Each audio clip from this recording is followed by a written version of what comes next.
Before we get back to the show, let me tell you about Bart's Pizza. Bart Basilico reinvented his father's pizzeria business by putting it on wheels. I'm talking a pizza food truck, baby. Bart and his wife Lauren travel all around Metro Detroit, cooking up homemade pies made fresh to order in their 4-layered pizza oven on wheels. You can find them on their website at eatbartspizza.com and Facebook and Instagram as well at Bart's Pizza. His last name is literally Basil, so you know he knows what he's doing. Make sure to grab a cannoli as well while you're there. Bart's Pizza, it's too good. Yo, I'm Jake Masucci from Jake's Takes. I wanted to talk a little bit about my show on my guy Giovanni's own show.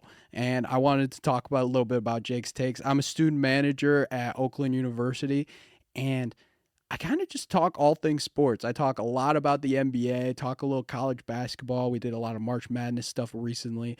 We talked about NBA playoffs, NFL playoffs, talked a lot about the NFL draft. It's basically just an all things sports show. I really think you guys would enjoy it. And shout out to my guy Giovanni. Love him. But please check out Jake's Takes. It's available on Spotify, Apple Podcasts, iHeartRadio, and then it's also available on its own YouTube channel. So please check out Jake's Takes, but please continue enjoying Giovanni's show.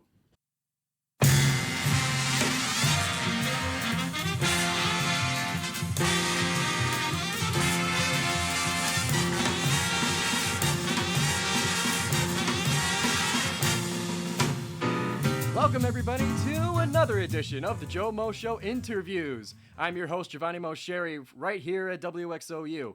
And today, we take a bit of a break from the Oakland sports that we usually cover on the GioMoShow to talk about the league that I've been covering for you guys all summer long, the USPBL at Jimmy John's Field. The season has wrapped up, and the Unicorns raised another banner in 2023, winning the championship this past weekend. And joining me today to talk about not only the USPBL, but his wonderful career in broadcasting from the USPBL Network is Alexander Johnson. Alex, how you doing? I'm doing good, Giovanni. Thanks for having me on here today. How you been doing today? I've been fantastic. Looking forward to this all day long. Yeah, me too. It's going to be a blast, talking about it here, and it's going to be a great time here being on your show here today. I really appreciate it. Of course. So we'll get right into it. Usually on the show, I get into the person I'm interviewing first, then later we get into what you do. So for you, where did you get your start in sports, and I guess in your case, sports broadcasting? Kind of take me through the journey, the tale of Alex, if you would. Okay, yeah. So I've been a sports fan throughout my entire life, and I've been following a lot of the Detroit sports teams like the Tigers, the Lions, Pistons, Red Wings, and I got into a lot of a fascination with sports. And then when I started, during my high school days, when I went to De La Salle and Warren, they just started out this broadcast club, the year prior, the winter semester prior, to be attending, my freshman year. I actually had a brother, and his name is Brendan, who was one of the members that started out the broadcast club, and then they started out with just doing basketball games, to finish up that basketball season in the winter, then doing some baseball games in the spring, and then I got to be really close up to him and got his thoughts on it. Like he was found it was something, since he really enjoyed sports as well, and it was something that I thought I would be really interested in. Looked kind of fun when I was being up close and just when talking about his journey, and I think thought about that, and then that kind of got into it, and then they just had like a couple days before the school year started, just to introduce me to what the club is, how the broadcast games, setting up the equipment, things to get my hands on, and just kind of feel like a fascination of I just didn't know what it was going to be like at first, I just because it was something new to me, I haven't been really. I haven't done being on the air before or being commentating the games. So it was kind of a little bit nervous to me at start. But then I started not on the air originally, with the varsity football season. I was more doing producer and stats, things off the air. And then I just got my first on-air experience, doing in the winter with some of the freshman and junior varsity basketball games.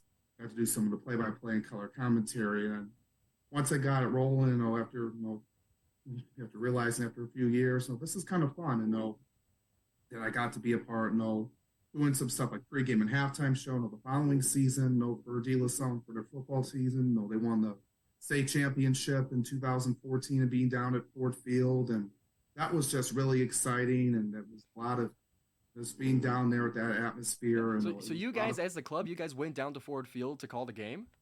yeah, it was. I was on the pregame and halftime. I wasn't like the commentator, the main commentator. And my brother Brennan, he had a couple other guys, and then I also had a younger brother whose name is Aaron, who's younger than me. He joined the club as well, and he was really into it as well, and Yeah, he the Johnson enjoyed it. family loves the microphone.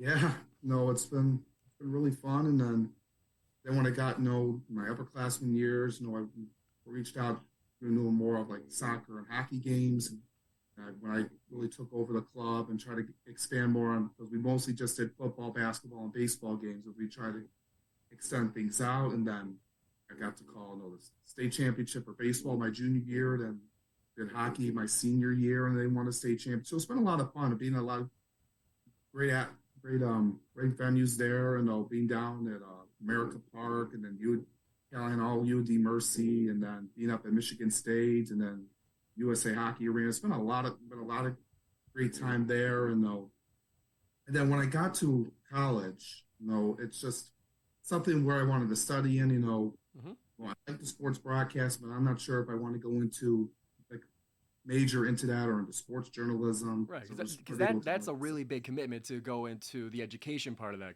of that business, or I should say this yeah, it business. is. It was a tough process for me, but like I still want to be able to have like a good solid foundation. What I want to do, after when I get into college and after college, and then but still want to do something I really enjoy, and then that's why I went to Madonna University, out in Livonia, and then my brother was over there as well. He also had somebody that really mentored me a lot. His name is Jeremy Otto, who has been a key piece around in the Detroit area. He's done a lot of sports and covering a lot of teams from UD Mercy basketball. He started out at UD Jesuit High School, and then and then my brother then him went to Marygrove College, and they transferred over to Madonna to get into new broadcasting, and I'm still really close with them today, and that's why I kind of went there, and then I was able to do some more play-by-play and color commentary of like volleyball, soccer, basketball, for all their home athletic events. And then I still have been able, and I made the decision to major in computer science and mathematics, to just have something on me to just build on my career, because it's really tough, in the sports and broadcasting industry, to secure a job after graduation, because it's a really competitive market. Definitely, yeah. Yeah, it's really tough, and that's why I kept them had something in mind, just keep something I enjoy doing, and it just really kept on going. And then after graduation, I graduated from Madonna, and I was into my career and what I'm doing now. And then something that really was like looking at for me was what I do now, after graduating from college, I want to be able to build a career, but I still want to keep something in mind. I Yeah.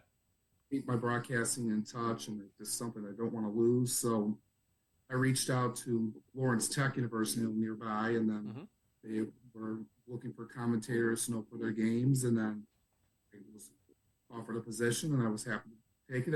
It's been really fun, over there the last couple of years. I'm going to be starting my third year Well, there congratulations. in fall, and I started out as a color commentator for the football season, my first year, and then done other sports from basketball to softball to some hockey games and some soccer games. So it's been a lot of fun over there. And then I've also gotten to do some other stuff, throughout the course of my time. And then I've done some things, early on in my college years. I started out with fill-in for Fulton County Football Club as for some color commentary, for a few games. I'd also done like some hockey games with the Women's Junior Hockey League and the North American Professional Hockey League, some of their showcases around here in the Detroit area for a few years. And then one of the things that really was really huge for me was, during the 2020 COVID year, and things were just really, for sports industry really took a hard knock. And then it was just, the Detroit Free Press was looking for people, for high school football games. late in the process because originally people they thought the state made a decision to move football to the spring that year, and then and then just like a week before the season started, it got delayed. We're back into the fall, so then so they reached out to me, my resume, my background, or So things they like so that. they And it found was you. The Detroit Free Press like reached out to you to call these games. well, I got it from somebody else. Someone in contact with me. Oh, okay. I didn't reach out to them. Some. I didn't reach out to them. Someone they know reached out to me. My Okay. background, and it was like my background, and I was able to do that for the 2020 season, being the play-by-play for high school football for the Detroit Free Press, which was a good opportunity for me and something to good experience. Just be for a major company like that. To cover these teams around the Metro Detroit area, and then that was a lot of fun. Being on those games for some of the big teams. The premier games, around Metro Detroit, and that Yeah, was a lot of fun. And I enjoyed calling football, and it's been always a tough sport, always a good sport to call, and always been definitely. yeah, it is. And then fortunately that ended. Only did that for 1 year because there was unfortunate circumstances and things like that. But we're getting into now. Just really happy now where I'm at now. Doing games at Lawrence Tech, and then at this past year at the USPBL, and it's been a lot of fun. It's been an incredible journey. I've been really happy and really blessed. For every opportunity I've been given and what I've learned, and it's been a lot of fun, and it's something that I've really enjoyed over the years. Yeah, and you're not done yet. It sounds like. Sounds like you're going to be keeping things rolling at LTU and whatever other odd jobs that you find. So with some of those kind of those side gigs that you had, how did you find them to do?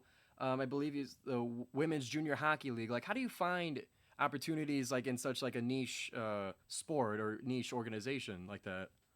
Yeah, so this for the start with the women's junior hockey league. This was back in 2018 when they had a showcase in Metro Detroit area, and Mm-hmm. then someone I knew from De La Salle that reached out to me about saying that they would need commentators, for the hockey games down there, and then that would be something I've done hockey before and something I really wanted to do. And it just was a lot of fun calling those games. Especially knowing the championship, but especially for these people, for these kids. They're in high school, 16, 17, 18 years old, and trying to try to compete. And it's been a lot of fun doing that. Just getting some experience for a premier travel hockey league Mm-hmm. in the United States and the country. So like that, and then I also, like I mentioned, doing some color commentaries of fill in for Oakland County Football Club Yeah. in 2018. And one of the things of that was, mentioned Brother Brendan and Jeremy Otto. They were part of the crew of that games, and they couldn't be there for a few games, so I was able to fill in as like a color commentator for a Mm. couple games. And then I worked out with. I also mentioned I worked with some games with the NAPHL. I was in contact. I was another contact I knew that reached out to me to say if there's some games coming out into the Metro Detroit area, and it's just and then it's really been blessed. Always I've learned a lot, and they'll just say yes to opportunities like this because you never know when you'll get that chance again. So Definitely. I'm just really happy, to just build relationships, build connections with people, especially in the industry, because it's just really important, for me and Mm-hmm. for everyone else who is trying to get into the sports broadcasting industry. It's a demanding field, and there's a lot of people trying to get gigs or trying to get full time jobs, and you just want to be able to just take advantage of every opportunity that is offered to you, or things you have to try to learn myself. Is just to try to find opportunities myself, and so just be able to have those connections, able to build that opportunity is just really huge for me, and just happy that I've been blessed with those, and we're going to continue on with my journey.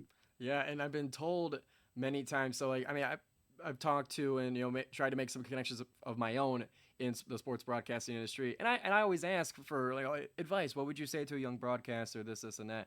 And two things always come up. It would be the connections and getting to know people, be friendly and open, and the other one was never say no to an opportunity like that. And for me at WXOU and Oakland University, one of our alumni, and not to name drop, but Neil Rule, he calls a lot all the Oakland games here, and he used to be here at WXOU as well. So from us calling the games, we've gotten to talk to him, got to know him a little bit, and he would tell a story of the only time he said no to an opportunity was because his one of his children was being born like really soon, and so he said no to a Monday night opportunity because daughter, or I forget, was going to be born.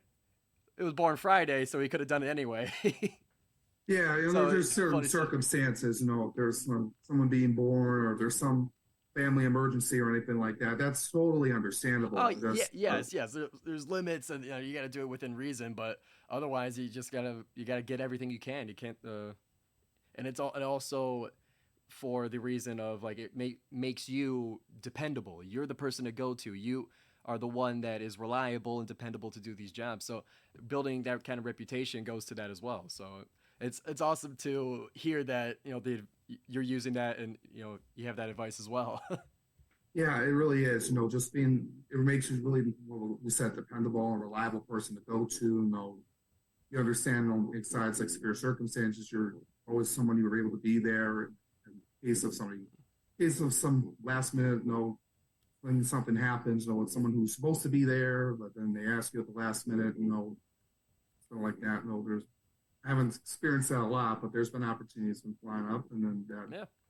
you have to be able to take those and gain that experience and things like that. And you mentioned O'Neill Roll. No, he's huge part of the Oakland University community. On the basketball games. I think he's done stuff with like the Detroit Pistons and. Oh yeah. Yeah, he's filled in. I think he said he's done 5 or so NBA games as one of the backup commentators, and yeah, he's told us some of the stories from that too. Yeah, filling in the shoes, Mark Champion on the Pistons radio and working with Rick Mahorn and a lot of huge names though and just in our area. I know there's having that experience and building those connections with people.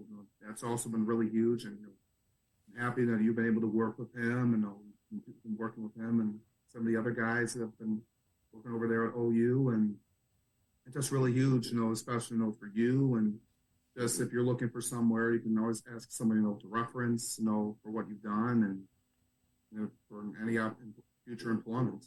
Yeah. So moving towards, or actually, there was one question I wanted to ask. So that high school broadcasting club that you had at De La Salle, in my high school, Dakota High School, even though it is one of the largest in the States, we never had anything for sports broadcasting. So for you guys at the high school level, was it more, or I guess was it more of a television broadcasting club, or was it dedicated just to radio?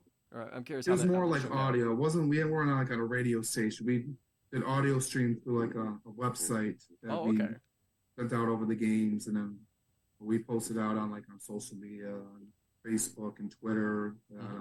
We're calling the games here today, and they'll make sure to tune in. And we've also had some people look on our broadcast website, at times write post game or pre game stories about the game and try to get interviews like some of the coaches and what they're looking for today or how the team performed, win or lose, and and able to be with all those people and able to work, be at those venues, at those premier games. It's been a lot of fun, and just happy to know where it gets started because I didn't know where to be if I wasn't a part of it. So, yeah, so now getting to with that being more focused towards audio, have you noticed is it? Or I'm guessing I would say it this way. What would you say is the difference between calling on radio and then calling for television, where you have the visual elements? Like, do you have to change your style that much to be able to adjust to it? Or just talk to me about that kind of adjustment.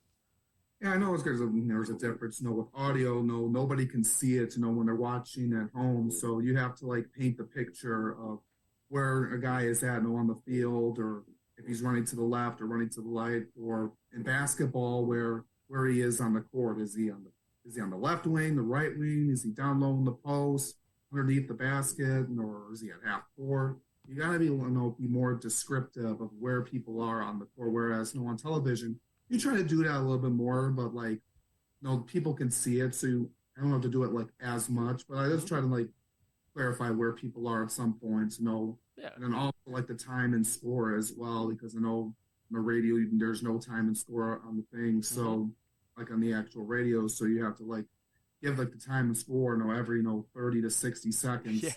New listeners who are tuning in, and then when there is a score bug, on television or video, you stay that you still say that a lot, but like not like as much. So it's Hmm. been somewhat of a different transition, but it's been working really nicely. Been able to work on both spectrums and getting to see like how to call a game somewhat differently depending on what I'm calling on audio or video. So Yeah. So, do you ever get caught saying too much, like as if you were on radio, when there's a visual element there? Like, do you kind of catch yourself going a little bit overboard with the describing? yeah, I'm trying to be honest. I sometimes do. Like I might say a little bit too much of where a person is on the floor or where they are. So just want to like if you you want to you want to say something like in a certain moment, but then like you try to say too much and it just you know it's something for me. I've tried to learn is try to limit what I try to say and not like jump jump jump to what I want to say, and then so it's like taking a moment to breathe for a second and Right. then take my thought. That's I don't know early on. Especially I did early on in my career. In my freshman year, I understand. It was a little bit shaky at first. Yeah. Something I haven't really done before, and it just you got to be able to get your feet wet and try to get yourself comfortable, and then over time, I've been able to grow from that and build myself, into a broadcaster that I am, and I'm still learning. Here today. Not saying I'm not calling myself a perfect broadcaster, Hey, by trust any me. Hey, that means. makes But two of us. yeah, but I'm not calling myself a pro, but like I'm still learning. Every single day. Learning from every single broadcast. From just looking back. What could I have done? What could I have done differently? I could have said something about this play or that play. So it's all learning. Doesn't matter Yeah. where you are in your career, and if you're a beginner or been calling games for 50 years. Yeah. So it's still there's always room for growth and improvement, and that's something I strive for every day and every time I step on the air. All right, so moving to your time with the USPBL, because of course, I've been covering it week by week throughout most of the summer, not so much in August, but like I was really excited to get your perspective on it from somebody who's been watching it, much more than I have. Been there, just for most of the games there. So just to before getting into the baseball itself, like what was it like working at Jimmy John's Field? It was a lot of fun, Giovanni. It was a blast, getting to work with the people, behind the scenes, getting to work, with Carol Wolf-Bauer, who's done a great job this season, done a phenomenal job, covering a lot of the streams for us. She's coming off, working at UD Mercy and doing some stuff there, and then I've just been working with them, and I've also been working with some of the other broadcasters, that I've worked with. Brendan Shabat, he's been there for a few years, and then he's built on a great career for himself. He was doing stuff at Michigan State, being the Mm-hmm. voice of the student of the men's basketball team, the voice of the student network there, and now working as an assistant SID and broadcast over at University of Virginia Wise, Division II school. Gotten to work with a lot of people as well. Brady Beaton, another guy. He works, has done stuff. St. Clair County gets stuck on sports. About covering high school games over there, doing Wayne State football and some other things, and then working some of the other people. It's been a lot. It's been a blast. For the producers to camera operators to the interns, and also getting to know a lot of the players and the coaches. Get to know their backstories, how they got to the league, how they found out about the league, their journey, and it's been a lot of fun. A lot of fun, talking about their stories on the air, and very interesting for some of these guys, that were drafted, right out of high school. Some guys were drafted, by an MLB team into their farm system for a few years, and then trying to get back into it, and as well as some guys that did get signed, this year. 4 players It's been 50 since the league started in 2016 that Yeah. have gotten signed by an MLB organization. I think there was one player, in the past that made it all the way up to the he played for the Reds. Can't think of his name off the top of my head, but I know he played there for a few years. A few years ago, and then he started up on the Reds this past year. And so it's been a blast, getting to work with everybody, and had a great time this summer. And like I said, working with a lot of people, knowing the industry, helping me. They've helped me a lot, grow as a broadcaster from their experience. So it's been really fun, Giovanni. It's been a fun experience. Being down at the ballpark, throughout the summer and the call some baseball. Yeah. So just a quick question because there's been we've Oakland University has had some representation in the press box. Have you called any games with Teddy Rydquist or Jordan Banfield? I worked with Teddy Rydquist for one game. I know he's does stuff. I've talked with him with his background. He started out in Bowling Green, and then he doing stuff. Over as an assistant SID now at Oakland. I called him for one game and met with him for one game, and I did not work with Jordan Banfield. Thing. Yeah. Yeah, Teddy Rydquist, by the way, for those of you listening to the JoMo Show, I got an episode interviewing him to get to know his background. So if you're interested in the background of our wonderful SID, Teddy Rydquist, then you can check it out on YouTube and Spotify. Sorry, I had to plug that. Yeah, no problem. I know I've worked, working with Teddy. The game I called with him. He was a great time. Good person. Able to get to know a lot from him and how he's worked at Oakland University. Looking to see how hopefully we can meet again, and I'll call a game again, Yeah. next year in the USPBL, and it was a blast. Getting to work with everybody, and like I mentioned, just learning from people and get to know their background, and just like I said, like earlier, just trying to build connections along the way. That's the name of the broadcasting game. So for you guys as in the roles of the broadcasters, getting to know the stories of the players, how do you guys like get to know the players? Is it just simply like a sit down or kind of talk to them like while like in the middle of practice or kind of like how do you guys actually get to know those players? So Giovanni, I know it's a process, trying to build yourself, getting to know these players, at a level, especially for these people who are tuning in, friends and family or MLB scouts who are tuning in to scout these guys and try to see try to look at them and what they can bring to the table to their team. I usually I prepare, a few days before, just doing some research on these players, from their background, starts from there, searching where they went to school, if they played on any travel teams, over the course of the year, some of the other fun information about them, things along those lines, like what they studied in school or some things they did like in high school, some accolades or awards. And then I try to talk with the coaches, try to schedule time to talk with them either on the phone or at the field, just to talk with them about like how they've been doing so far this year or what to prepare for the coming game. And now getting back to the players, I spent some time getting to talk with some of the players, on the team. I get to the ballpark about 2.5, 3 hours before the game, and we prepare for the pregame show and things get ready, for the game, and try to get their insight on how they got to the league, how they've enjoyed being in the league so far. The atmosphere, being playing games, Thursday through Sunday nights, and just enjoying times at the ballpark with all the kids and trying to get in their autographs and just there's been a lot of those, but getting to know the people, getting to know the players up close, the stories that you can't find on a Google search or things that you can't find online. It just makes it more interesting to see and tell,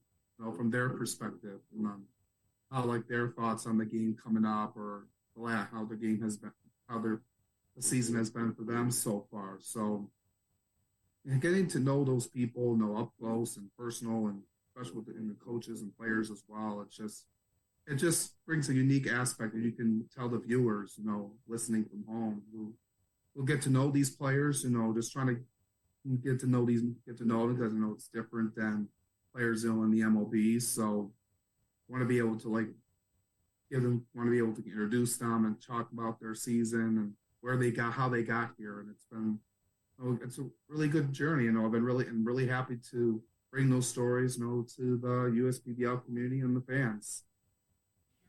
All right, hold on one moment. There's a little ruckus in the station. I got an interview in here. Hold on.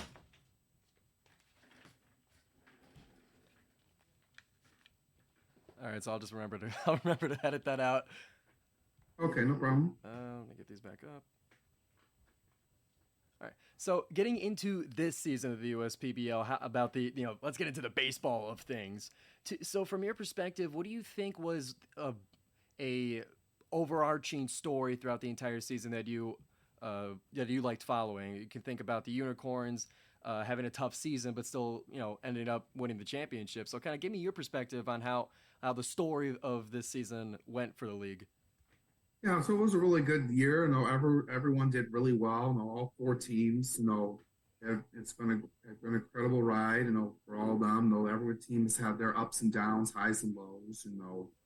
I could expect. In a long season like this. You mentioned the Unicorns.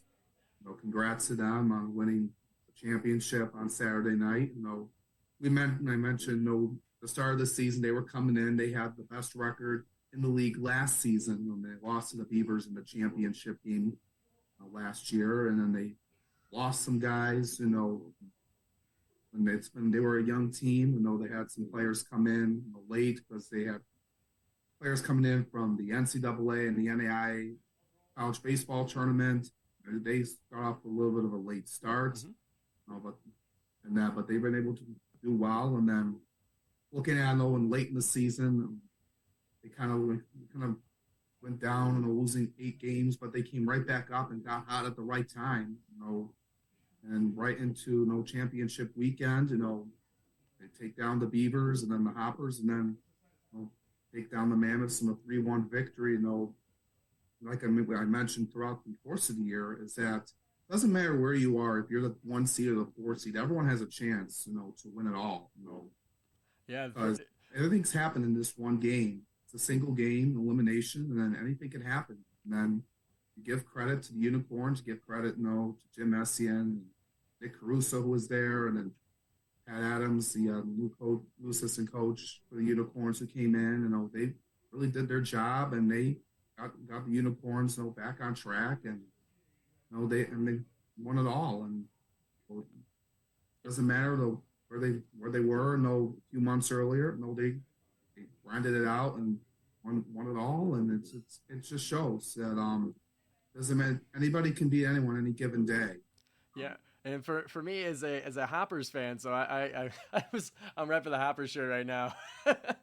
In the beginning of the season, with the Hoppers, they had the worst record last year. I called them going worst to first, and they were close. They got the 2nd seed, but with the Unicorns coming from the 4th seed and basically tearing through the entire league during the tournament, was kind of soured my fandom with the Hoppers. But yeah, anybody can do it. Yeah, the Hoppers they did really well too. They came in as a 2 seed. They did a really good foundation. You got to give credit, to Coach Ryan Cockey and Mike Rice, Oh yeah, for having a good program over there. And Joe Burke was an MVP candidate. He had the most home runs in the league with 8. They had Jake Wazinski, who signed, with the Twins earlier.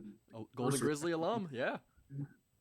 And then they had some other guys, Brian Schellenbarger, Noah Marcoux. They had some other good solid pitchers, Ryan Carolden and Kristen Stelling. They had a really good group of players that really that's the main thing of the USPBL. Everyone's trying to work, to get to the next level. They all might be wearing, different team jersey, but they're all working together, to compete, and compete, to get to that next level. So, yeah, that's something for me because I've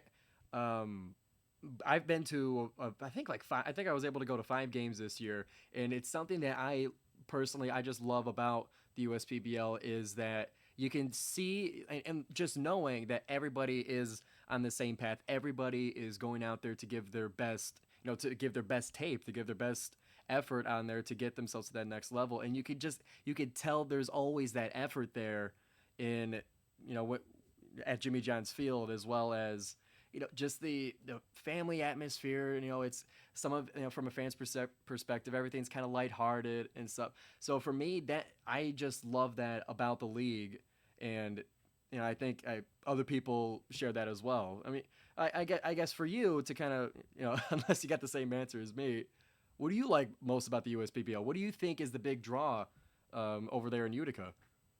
Yeah, you mentioned that a lot, Gio. You mentioned a lot of the points, the family-friendly atmosphere. Everyone's giving them, all the players are giving them 100%, 110% out there, every effort on every play, because they want to showcase, to these fans, like, who they are, and they're worthy to go on to the next level. And, it's good, for baseball fans just to go out and catch a game, get to see these guys, get to spend, their Friday or Saturday night out at the ballpark, and especially, for the families, a lot for the kids to enjoy, the running the bases after every game, the wiffle ball area out in right field, the picnic tables, and there's post-game fireworks every Friday night, and they do some stuff, with Sunday Kids Days, some of the characters, from famous, TV shows and movies, coming out to the ballpark, and it's good, for both, for kids, and for baseball fans, everybody, there's something to enjoy for everyone. Yeah, and there's always a good seat over there too. I always try to make sure, like, I like to heckle when I go to games, either at Oakland or at Jimmy John's Field. I always keep it light, but it's there's always like a good seat and you're always close enough.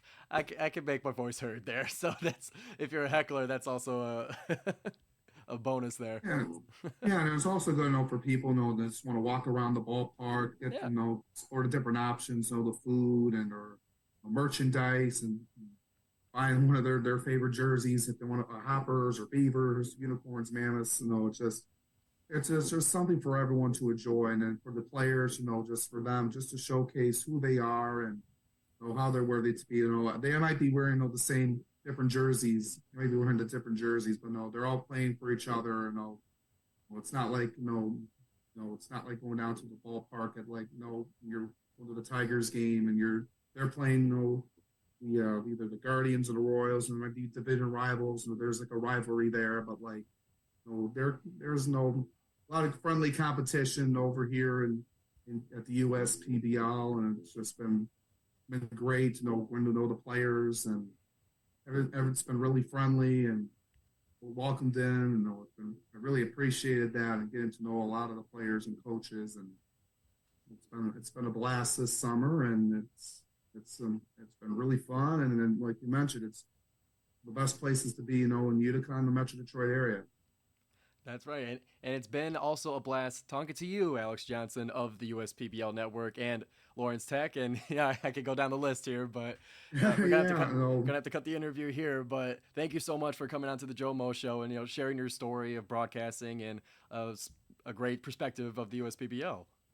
Yeah, absolutely, Giovanni. Thank you again. I really appreciate you being on your show here today. It's been a lot of fun. Talking about who I am and about the USPBL. It's been a blast, and good luck to you, this year, with your show and everything else going on at OU, and really appreciate it. Yep, and next year will be the Hoppers year. Hoppers 24. I'm making the call now. Okay, yeah. So I hope not. Hopefully they do. I really thought they were going to be there, in the championship. Yeah. But there's always next year. And Alex, tell me where everybody can go and find you, some of your highlights in your career. Where can everybody find Alex Johnson? Well, you can follow me on Twitter at ajohnsonsports. So I post a lot about my broadcasts, and talk about some of the things I enjoy about sports. And then I also have a link in my bio to my YouTube channel, where you will find all of my highlights, for my time, from Lawrence Tech and Madonna, and I'm going to be working on a highlight tape. Very soon I'll be posting a highlight tape of all my calls of the 2023 USPBL season that I've made, and it's been a lot of fun this year. I'm also on Instagram at Alexander_Johnson21. And then I also post some of my highlights and stuff there. And I'll appreciate and supporting my channel, giving me a follow, and really a blast to share all the stuff, all my broadcasting highlights with you. So be sure to get to know Alex outside of this interview as well. Go follow him, go subscribe, everything you need to do. And you can also catch him next year on the USPBL. Thank you, everybody, and we'll see you next week on the JoMo Show, Thursdays at 6 on WXOU.